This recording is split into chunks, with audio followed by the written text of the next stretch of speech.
wireless security. On Thursday, we're going to be doing an internet security lab for week 6. You'll come in and we'll do a lab on securing the internet browser using IPsec. IPsec is the name of the security within Microsoft Windows that allows us to do that. We'll play around with that. We will also show you how to do a local group policy editor on Thursday as well, to do such things like hide control panel, hide settings from Internet Explorer, hide the ability for users to add or install programs, just to name a few, using group policy editor. Now we'll give you a word of warning, as within all the labs, group policy editor is a really potent tool within network security that if you make a change you shouldn't make without undoing it, it can literally lock you out of the PC. So just a word of warning, we'll do the lab step by step on Thursday, and I'll show you what things you can do. There's whole books, Bibles you can get basically on, I call them Bibles of group policy editor you can get. There's tons of things you can do on it. Lock everyone out, including yourself, so that's why it's real important to do the lab. Anybody played with group policy editor before in here? You ever done that? Okay. Well, if you've not, you're in for a treat on what it can do for you as a network security or just a network professional, on things you can lock down, even on your local client at home. If your kids are getting into things or changing things you don't want them to, you can use this tool already built into Windows. You don't have to buy anything extra to lock things down. Okay? So 2 things we're going to do: the Internet Explorer security lab and the group policy editor lab we'll do on Thursday. Tonight I want to true, and as network administrators, network security folks, you're going to have to be always educating folks on the reason for this, not just for work, but where are they taking their laptop from work to when they leave? Taking it home, right? If they're taking it home, you want to educate them on how to set up, how to connect to a secure access point. Now, you say, well, they're on VPN at work. Doesn't matter. If they're connected to an unsecure Wi-Fi access point, even though they're connected to a secure VPN, I've seen vulnerabilities even in that tunnel. And so real important to just have basic security, on one sheet of paper. Thursday I'll pass out to you just a real basic security setup that I give all the students every semester to do a check off on. You can give those to your employees to make sure they have these things checked off on their wireless router. So let's get right into it. Wireless security. We're not going to cover every slide in here, but I want to cover some slides I think is important as far as it pertains to wireless security. One key term here, or key definition, IEEE 802.11 protocol is the family protocol we're still in today. And IEEE, we covered the first few weeks of class, which is an organization that covers all rules and regulations for both network and specifically wireless networking. Defines the vulnerabilities of an open system, what they could be. Also a WPA, which is the first wireless security that was released, all the way up to present day WPA2, and then how enterprise version, which we have here on campus, can implement pretty good, solid security. Now, IEEE, the most widely known organization in computer networking when it comes to Wi-Fi, wireless communication, began in the early 80s, began working with computer network architectures. The work was originally called Project 802. In 90, IEEE formed a committee to develop standards for wireless LANs. They operated at a speed of 1 and 2 million bits per second originally. Here are some revisions. In 1997, they approved the IEEE 802.11 standard A through N, which we currently have at home, or some of your businesses might have N right now still. All of these are backward compatible to prior versions and prior revisions of network security and connectivity. Bless you. One of the ones that, the last one there, the N, does require to be in true N mode a WPA connection of security to flow correctly and to have the highest speed that it can have. And we'll talk more about that on Thursday. I'll get that on your handout. But one of the things within wireless you can also do within LAN, regular wired LAN, and wireless LAN, you can also control access. You can control access from a number of different ways. Restricting access can be done either by the MAC address, by IP address. Generally though, within most of your wireless routers at home, will be built into it the mechanism for MAC address filtering, where you can just filter certain MAC addresses. Now, one of the things I put on the handout is, at home, most of you, if you go home, I don't want to raise your hands, probably have the out-of-box range of IP addresses given. You want to change that too. What I mean by that is, the out-of-box range gives you anywhere from 50 to 100 IP addresses for that device to give out, which you really don't need that many. Most of you only need under 5 probably, is plenty. Meaning from a .2 to a .7 or .8 or whatever you want to do. And we'll talk more about that on Thursday when I give the handout to you. So here's an example of a file server, PC, internet, connecting to an access point, and then also that access point is also connecting to wirelessly connecting to 2 wireless laptops through connectivity. You noted on the video when he said hackers know immediately what the security of your network is by the security or lack of security of your access points. That's a key note as far as something to remember. Because you can have a real secure, or think you can have a real secure LAN, wired LAN, and just throw out a really unsecure access point and throw a wrench in your entire work on your wired LAN. I've seen that a lot of times. And I always tell students, if setting up a secure wireless LAN is something you don't have time to invest in as a business, don't set it up. What I mean by that is, if you don't personally have the knowledge to do it and don't want to spend time to gain that knowledge or hire somebody to do it for you, don't do it. Because it's really, I've seen a lot of businesses basically lawsuits over having guest account wireless access, having wireless access at all in the building because it wasn't secure. So security is really important when it comes to wireless. I'm not saying it's not with wired, but it really is with wireless because it can be accessed outside your walls. Somebody driving by or walking by. Here's a real common Linksys screenshot. This is looking at MAC address filtering. Here it has taking the MAC address, enabling the filter, permitting only PCs listed to access. You click on this button, it shows you a list of all the current PCs that have ever accessed your system. Now when you first buy a device, you won't see anything in there, but say you let it sit on there for a day or two and get all the devices connected, that's one way. The other way is to manually go to each device and do an IP config all and write down the MAC addresses. It's the second way to do it. And now what I've done in the past for people is set it up to where if it's only 2 or 3 devices, it doesn't take real long to just write the MAC addresses down and do it manually. That way, when you walk out the door, you know it's secure. Okay? So MAC address filtering, very vital in securing a network if you want to make sure it's secure. And then also, we'll talk about in a little bit, is hiding the SSID from broadcasting its signal to external users walking by the house, driving by the house, war driving, whatever you want to term it. MAC address filtering usually implemented by permitting instead of preventing. The next is WEP.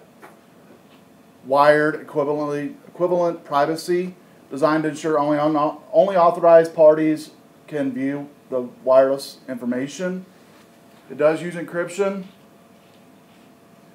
The only thing that IEEE designed it to meet is these following things: efficient, exportable, optional, self-synchronizing, and reasonably strong. The last one's questionable, reasonably strong. But that was their mandate when they gave this WPA security originally. Now WPA uses up to four shared secret keys. The options for these keys are 64, 128-bit, and paraphrase. The access point and device can hold up to 4 of these. You choose which one you're going to use as a default when you set them up. So here's 4 keys. The default one's at the top. The access point, you'll notice, has the 2E3F4 as a default. This one here plugs in this key. This one here plugs in this key. Both work.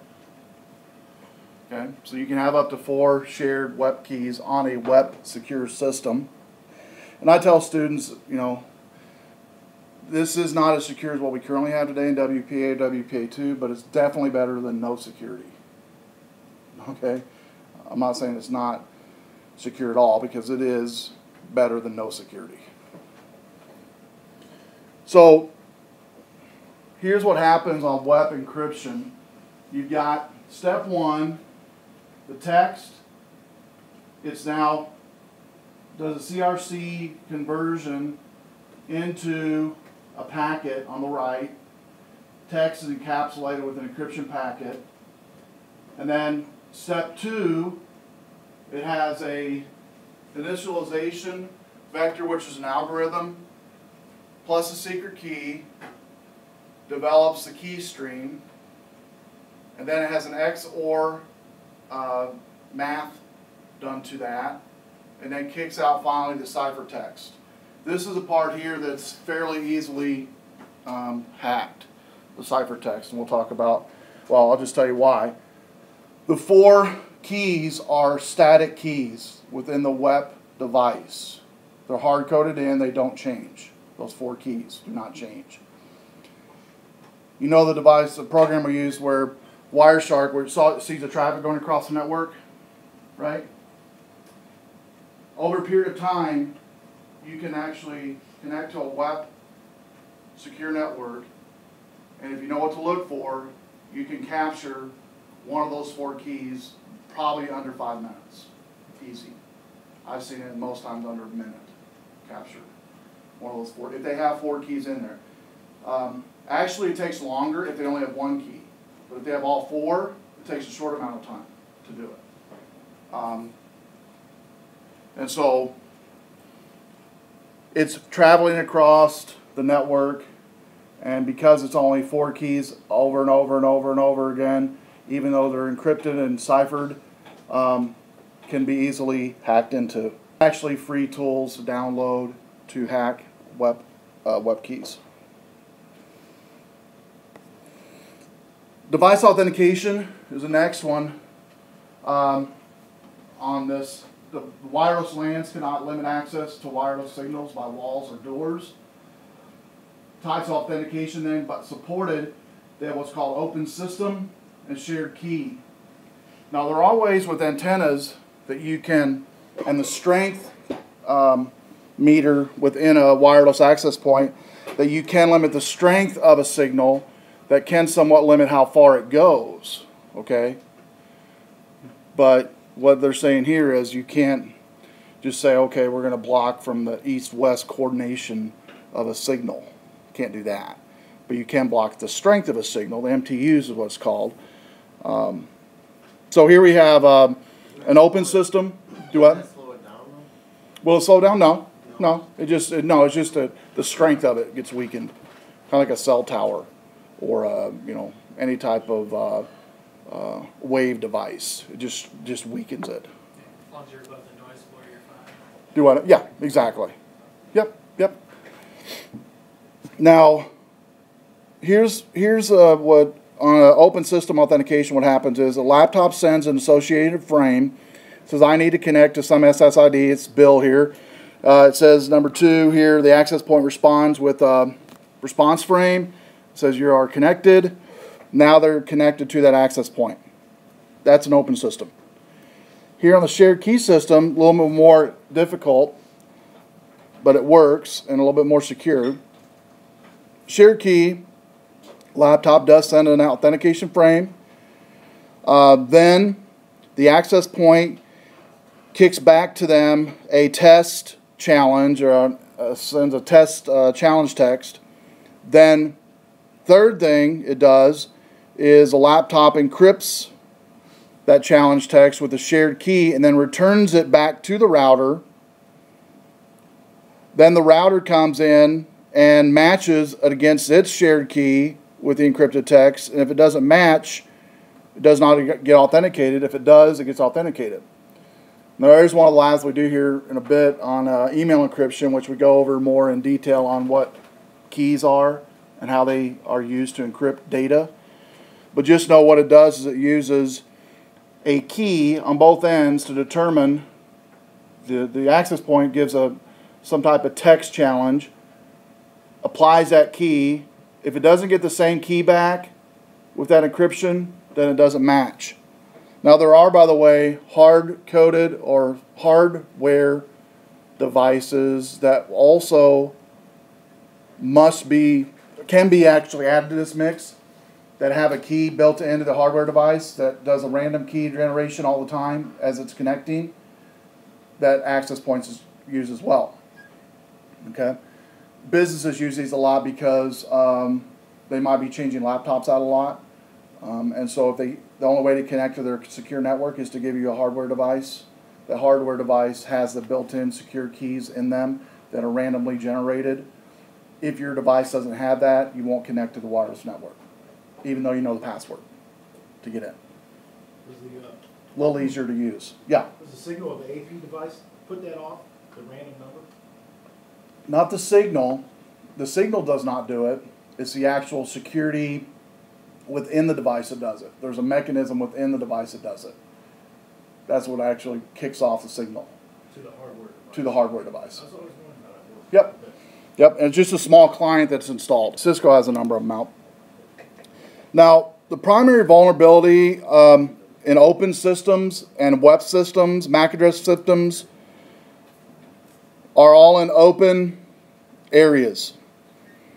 There's going to be a lot of vulnerabilities.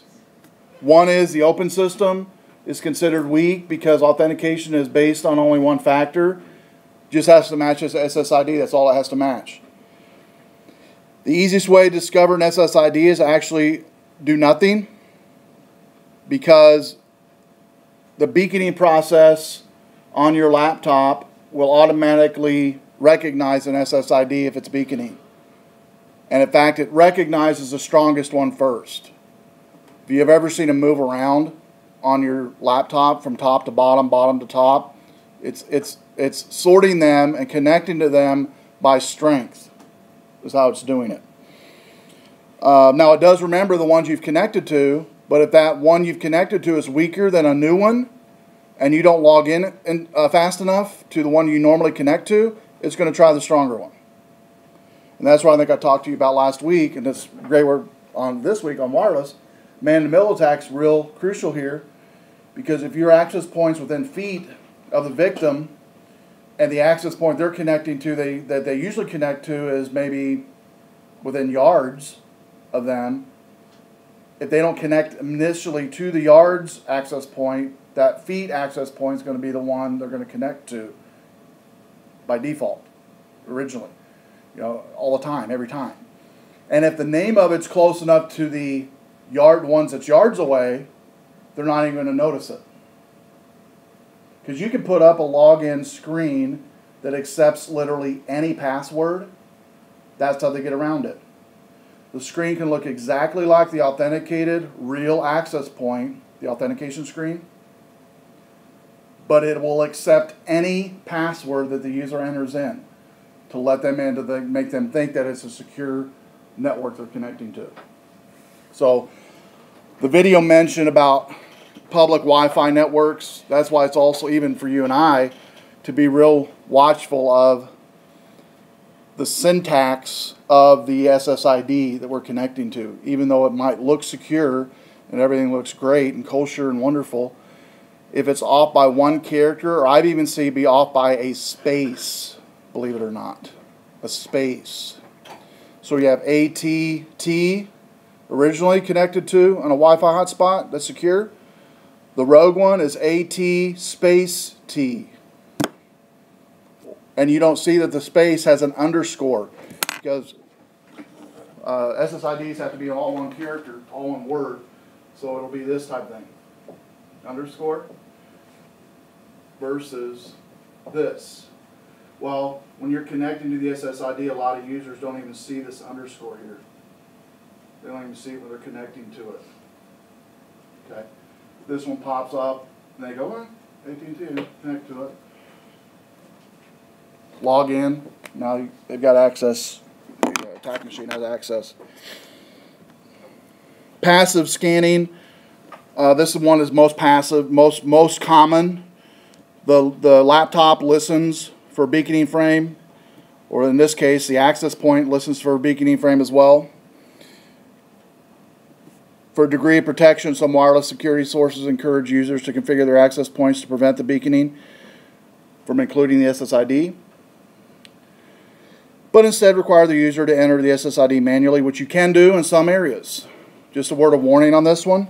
If you do turn off the beaconing on your router from, where the user have to manually type it in, I have seen on older NIT cards where it drops it continually, even though you manually type in the SSID, because the beaconing's not turned on. Some older NIT cards don't like beaconing turned off, and they'll drop it continually. You have to continually type in that manual SSID over and over again. And what I mean by older, I'm not saying 5 years older, I'm saying 2 years. Okay? So you go out and buy a brand new N router, right, connected to, say, WPA2 Security, and you have a 2-year-old laptop with a 2-year-old NIT card. I've seen the SSID be turned off and have to manually type it in, and it continually drop that connection continually, because that NIT card looks for and functions on a beaconing system. It'll function 70% of the time on a manual SSID, but if it doesn't have that beaconing coming all the time, it's not going to connect right. So if you have all new devices, which how many companies do? None. Okay. It's hard to, and even though WPA2 is excellent security, in real world, it doesn't work a lot of times because of what I just mentioned. Unless you have newer NIT cards and newer laptops, specifically NIT cards, and you can buy external, NIT cards, but people don't like to lug them around. But unless you have the newest and greatest wireless NIT card, I've seen WPA2 Security have real issues with manually turning off that beaconing and having to manually type in the SSID. Okay. Now, if you're talking 3 to 5 years, forget it with WPA2 Security. Not going to work. It's just not going to work. And I'm talking both Mac and PC environment. I've got a Mac that's 2.5 years old, will not connect to WPA2 Security with all the latest updates on everything. Won't do it. Because, it's updated, firmware on the wireless NIC card and everything, and it's still doesn't function to the fullest health that it can function. So, we are getting there when it comes to security, but there are some downsides just on devices. Yeah? Another question. Is there any way, can you beacon? I know it turns off your SSID from showing, hides it. Yeah. Can you still beacon and hide your SSID? Can you still beacon? No. Okay, I didn't think you could. I was just asking because the problem you're talking about, I don't know. Yeah, you can. It's all intertwined, so you can do one or the other. Now, problems arise. Already mentioned some of these already. When SSID is not beaconed, cannot effectively roam. XP has issues with this as well. I think they fixed some of these software issues with 7. I don't know for sure. I don't know positively on this. They say they have. on beaconing. I have no idea if that's a true statement or not. The SSID can easily be discovered, though, when it's not contained in a beaconing frame. It's still transmitted by other management frames by the access point. There is a Wi-Fi air snort I'll bring in Thursday and show you on the overhead. We'll connect to the Wi-Fi routers here. I'll set up a rogue access point, just kind of show you what you can, and if you have a laptop, you can bring it as well. I'll turn off the SSID beaconing and we'll turn it back on and then show you with it turned off. There are software devices you can get to still look at and see traffic, but most end users and the NIC cards itself, and this is where the important part comes in, the NIC card that actually looks for the beaconing does not have the software built into it. Does that make sense? So even though you can get software to look for SSIDs that are the beaconings turned off, it does no good to most computer users because they don't care, because they don't have that software, number one. Number two, their NIC card needs that sometimes, that beaconing turned on, to even see it. And so that's where the problem comes in. But hackers, this bullet here, this second bullet here, actually refers to hackers. They can still find it if they want to see it. Now, configuring access point to not allow beaconing to include the SSID provides virtually no protection whatsoever then. So we have here an access point with multiple connections, multiple access points, multiple connections per access point. We have that here on campus. We've got the RVC guest, employee, and then RVC by itself, I believe, access points. And that's real common to have. And you can have them on separate security, separate networks, separate servers, everything to it separate. Weaknesses on MAC address filtering. An attacker can easily see the MAC address of an approved device and use it to join the network. You've already seen that happen on an IP through Cat5 cable using Wireshark. It's the same concept in wireless. You can still see the MAC address. Managing a large number of MAC addresses can pose significant challenges. I guess before I go on this one, I know you're thinking it. So what I'm saying is that you can find out the MAC address of a approved system that can get connected to a wireless network, spoof it, connect to that wireless network. That makes sense? Because a lot of times I've seen in the IT world, IT folks think for some reason that if I do MAC address filtering only within my business, I've even seen them leave the connection, the authentication turned off to where they don't have to even put a password in, because they think if it's MAC address filter only, it's good enough. It's not. Because again, just taking the labs we've done in here, you can do a MAC spoofing software, spoof it, connect, done. Yeah. They gotta have the MAC address first, don't they? Yeah. Unless they're sitting at that computer. Uh-huh. Yeah. I mean, obviously, if you got bad employees. Right. And out his MAC address. Right.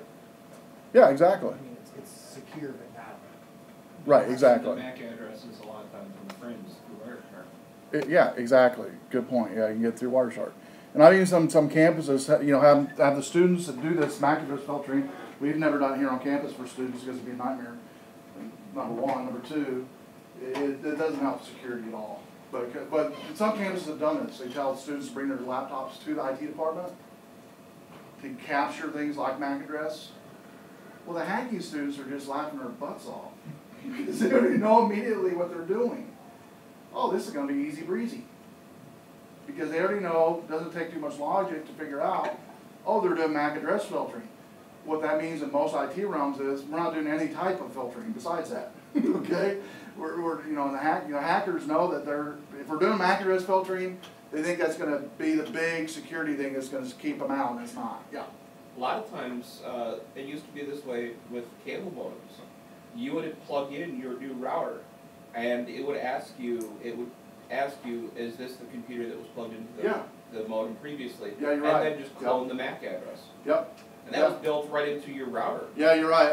Who was it before Comcast? Yeah, Insight. I remember they did that. Yeah, you're right.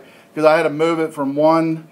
I had to move one cable modem from one computer to the other, and it popped that very screen up, and I was like, oh, this isn't good.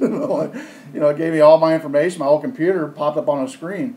Is this you? Yes, it's me.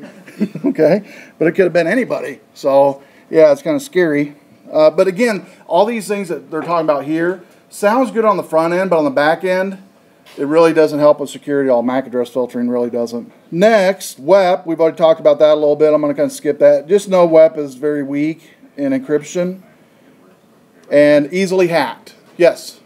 My stupid Wii Yeah? only uses web. Exactly. The first Wii generation only uses WEP. Is there a way to get around that? I mean, No? no.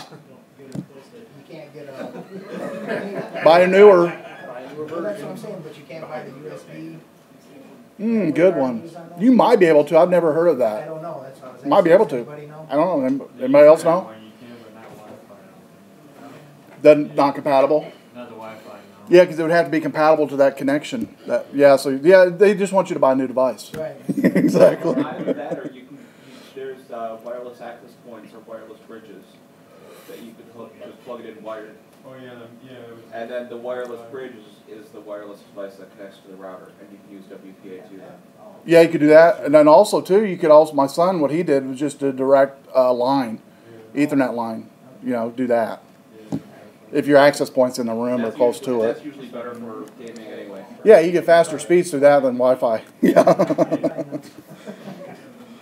Okay, so web. Just know on web. I'm not going to bore you with this, but just know web is easily. It is better than nothing, but easily hacked. Sound good? Just remember that. Better than nothing. Now, have I seen networks where only web worked? Yes, I have, and you will see that. Now, in those areas, you can do such things as very much add a harder password, you know, a hairy long password on that, where you have to literally copy and paste it via notepad. Get the highest web encryption you can get, 128-bit web encryption, and a very secure password. If that's what you have, is that all you can do because of the connectivity devices connected to it? Do the best you can do with that. Does that make sense? Because sometimes you're not going to always get to, as much as I would like to, you're not going to always be able to get the latest and greatest on everything. So, be nice if we could, but it doesn't work that way in the real world. Skip WEP. I'm going to go right into WPA. This is probably the most important one that I definitely recommend setting up a Wi-Fi network with today. So, wireless security requirements for personal security, wireless security, are most often based in two modes today from Wi-Fi Alliance. One is WPA Personal Security, WPA2 Personal Security, and also WPA2 Enterprise, which we use here on campus. Now, we'll tell you some of your wireless N routers, I think I mentioned this already, but it will prompt you if you push it to N only, an N only connection. It'll tell you, it'll force you to do a WPA2 connection.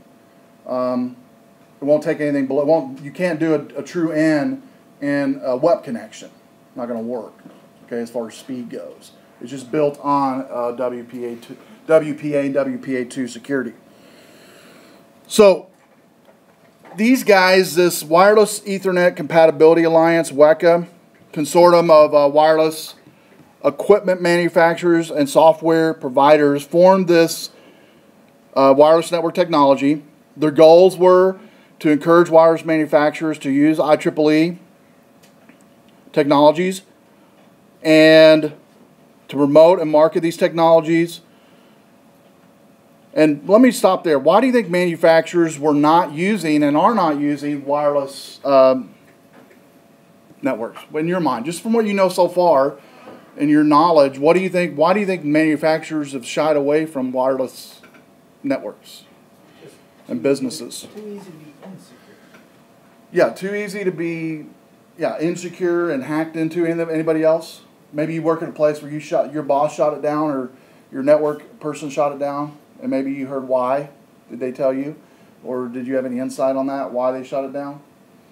I mean, the other reason would be not fully compatible, like you said. If you got a 5-year-old laptop, it's not going to use WPA. So Exactly. And also, what I've seen in my experience with businesses is there's so much confusion on what security to apply, why we should apply it, and what devices work with what security, like you mentioned.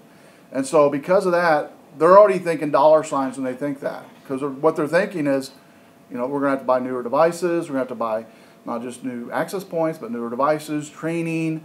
You know, I've heard that maybe people could get in this way easier. You know, all these horror stories that some of them are definitely true, stop people. So this group helps to encourage and market it and to help people be educated, and also testing new standards for interoperability, which is a key term. This term right here, interoperability, is key to businesses. Key to business. What it basically means is we will work with whatever you got. Interoperability. Whatever system you currently have, we want to be able to, you to know you can find a Wi-Fi network to work with that system. And that's a misnomer, that you can't work with the system you currently have. It goes on, in 2002, this organization, WPA, changed its name to Wi-Fi. 2003 of October, introduced Wi-Fi protected access. So it took a few years to get this WPA off the ground. It actually was tested in the military prior to getting it to us consumers, which most wireless security is tested in the military field. WPA had the design goal to protect both present and future wireless devices, addresses both wireless authentication and encryption. It started out pushed greatly with this TKIP and PSK addressing authentication, where you literally, when it first came out, you had to literally connect WPA to what's called a TKIP authentication, and coupled with that, that had its own key and shared key authentication.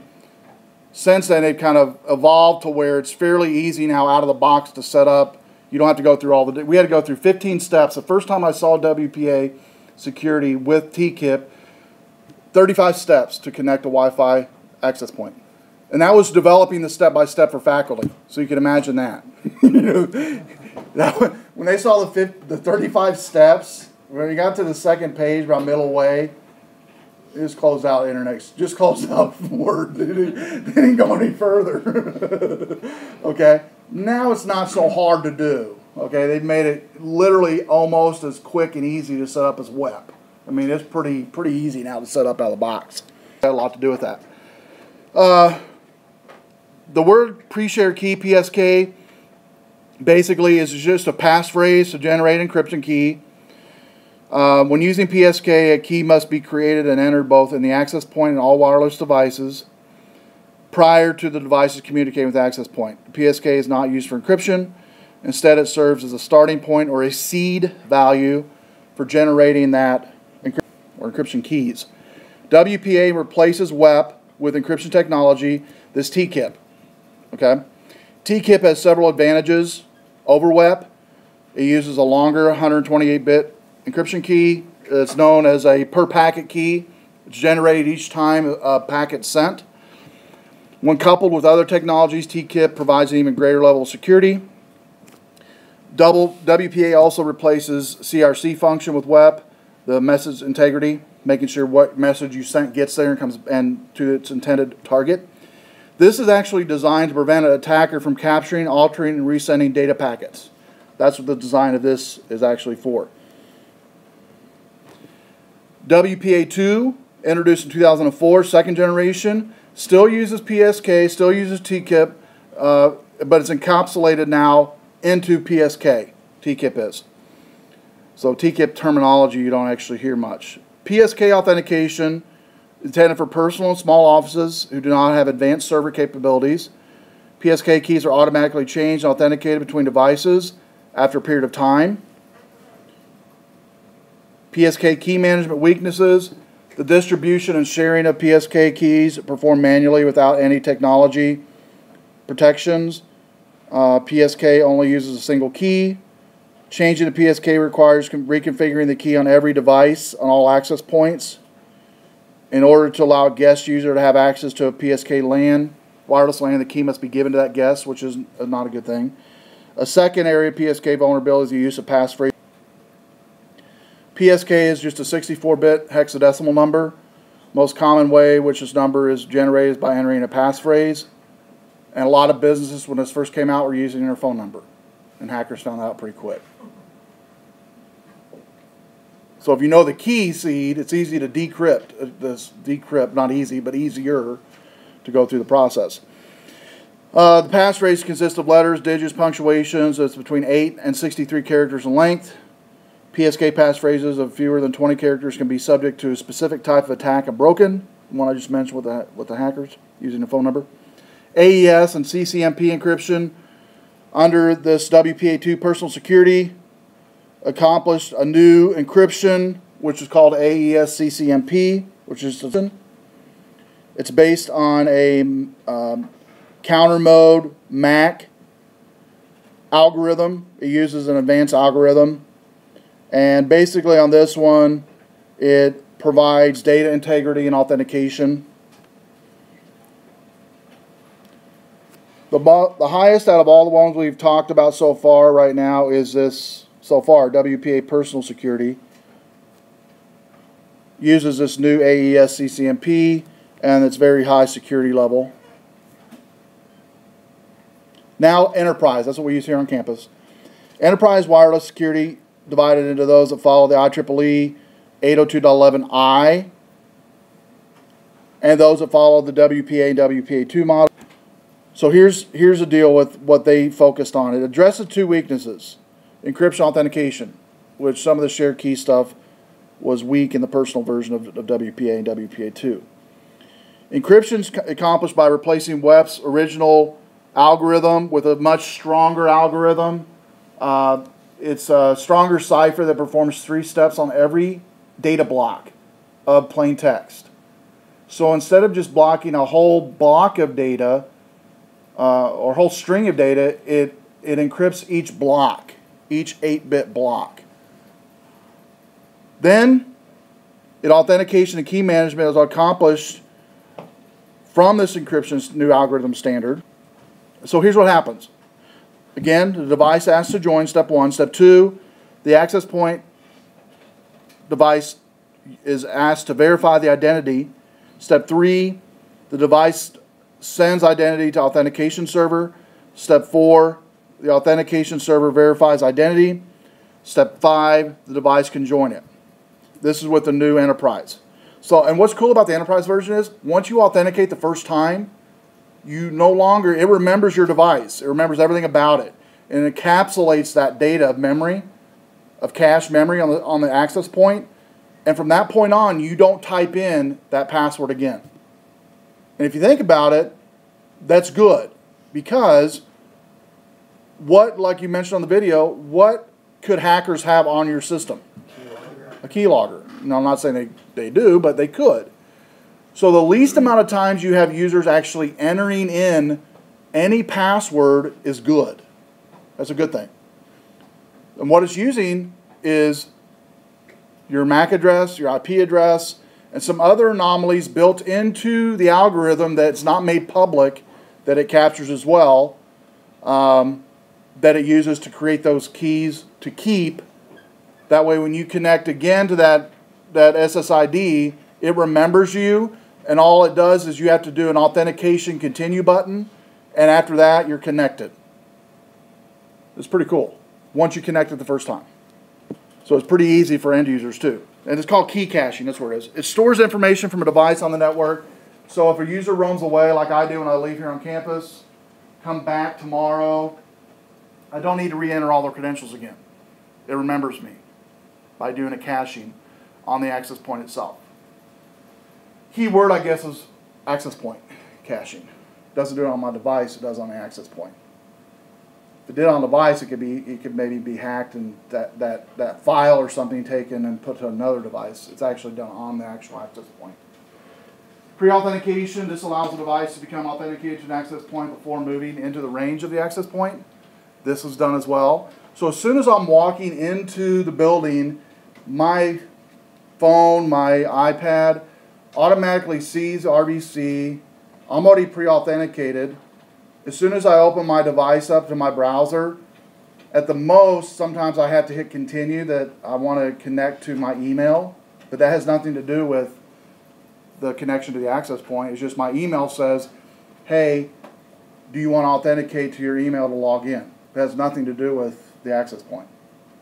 I can start browsing immediately as soon as I walk in the building without anything on my end, input on my end on the device, which is really secure.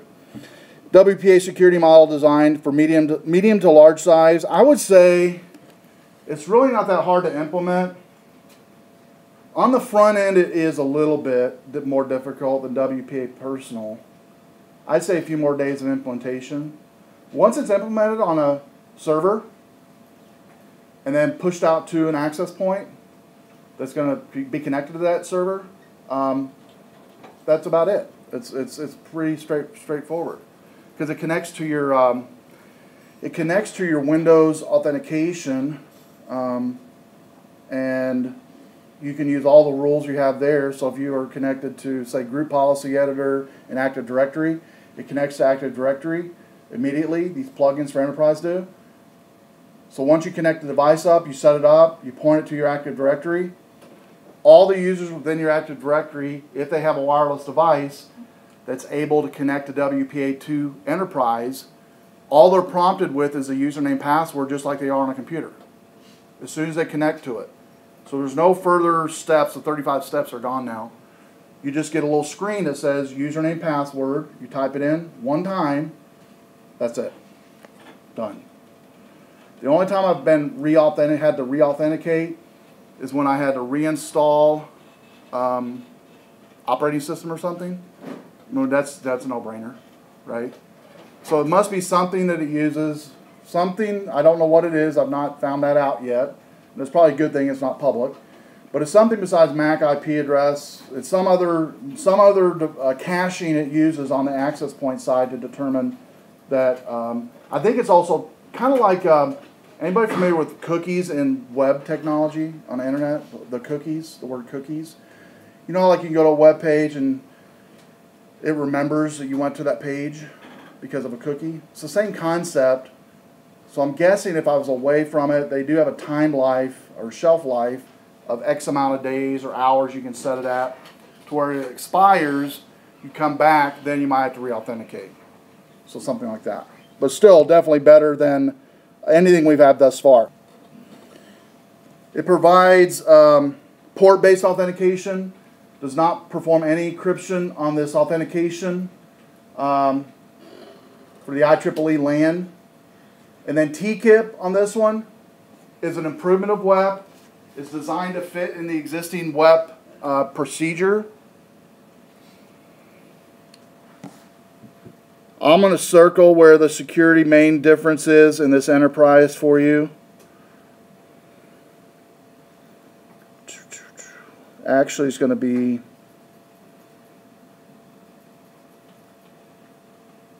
this temporal key, sequence number, key stream,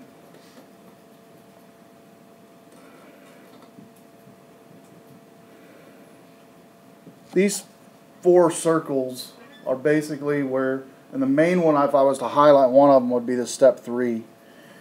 You've got this device key, the sender's MAC address, receiver's MAC address,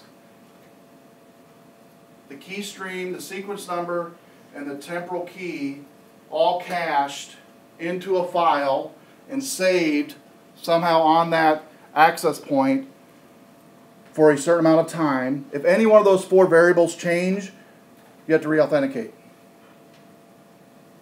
If any one of those 4 variables change, mainly the sequencing number, key stream, and that sender MAC, receiver's MAC, because every access point also has a MAC address. It has a MAC address in that access point. So you've got a MAC address, it has a MAC address, then you have the MIC key part of the device. That's the part where it pulls in other information along with the MAC, access point. So if these change, anomalies change, the security starts all over again for authentication. So much more secure, much more, and actually once it's set up on the server and authenticated properly on the end user,